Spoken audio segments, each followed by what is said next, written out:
Data and technology, I think about the two of them together, are both changing everything that we do here at JWT Thompson. When we think about what's at the core of what we do is trying to create pioneering solutions for our clients, you can't do that in the modern world in the same sentence and not include data and technology. I think probably our most ambitious data program to date is something that we just launched a couple of weeks ago at Internet Week, called Healthy Day, and it's from Johnson & Johnson. And it literally helps you outsmart cold, flu, and allergies with the same speed and accuracy that you're outsmarting weather and traffic with things like Waze. And it uses a patent-pending algorithm that we created with our partners on the West Coast at Mirum that takes the most reliable data that healthcare professionals and hospitals and even the CDC is using, and it mashes that up with real-time user-generated data to let you know what's going around in your neighborhood. You know, how many people have told you you have the sniffles, and you say, somebody will tell you it's going around. Now you literally can look on this Healthy Day and you can pinpoint at street level accuracy if something's going around. It exists as an app right now, and this technology will get rolled out to other places, we hope, over time. But right now it's just released as Healthy Day on iOS.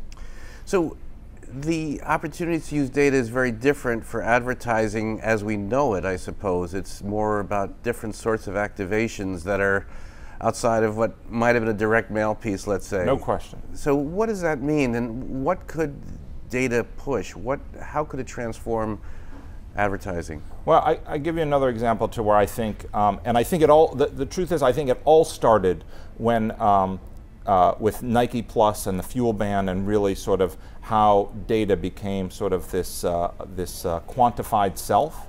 But now we see data being used in all sorts of ways throughout the agency. Another example, you say, how does data transform creativity? We were thinking about how do we activate something for a client at South by Southwest.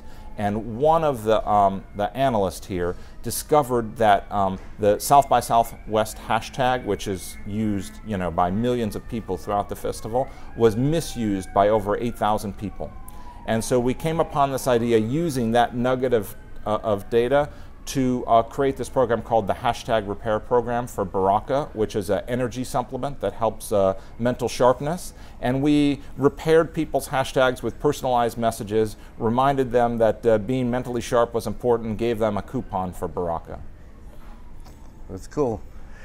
So, looking at video, television, the future of, we came out of the New Fronts not too long ago. Yeah. There'll be a lot of, clearly the web is providing a lot of opportunities.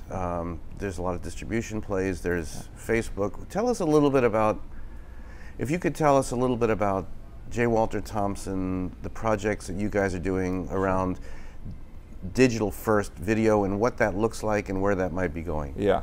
I mean, I think you see a few things happening in the world of video. I think there's no question, I would unequivocally say that the 30-second commercial is not going anywhere anytime soon.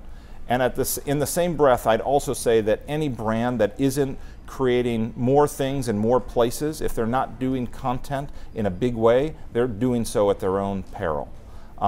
We're looking at that and we're bringing programs to life in all sorts of different ways. I mean, one we just launched this week called Howie Family for Tylenol, uses a mix of television, which creates awareness for the program, and a whole string of content that's going to happen, including backstage interviews with the actual people that were part of it.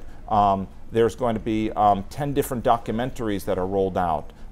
There's a celebrity, Gabrielle Union, that becomes part of it, and she has her own bit of content. That to me is sort of the future of the way video is working, which is you're using a mix of both online stream of content, and you're still using television to create awareness. And what about distribution? What are you seeing? Is it app focused, and are the companies, are your clients sort of pushing this out? Is it paid media? Are they working with various platforms? Tell us a little bit. Tell us about the distribution and opportunities, outside of the 30-second break. Yeah. But from a consumer standpoint. Yeah, I think the question on where distribution becomes a huge part of what makes great successful video-based campaigns online. I think there was a huge run-up for a long time to believe that the views on YouTube was the be-all and end-all answer to success. And I think you see that programs that are truly successful now are using all sorts of channels for both efficiency and engagement to figure out how to make something successful.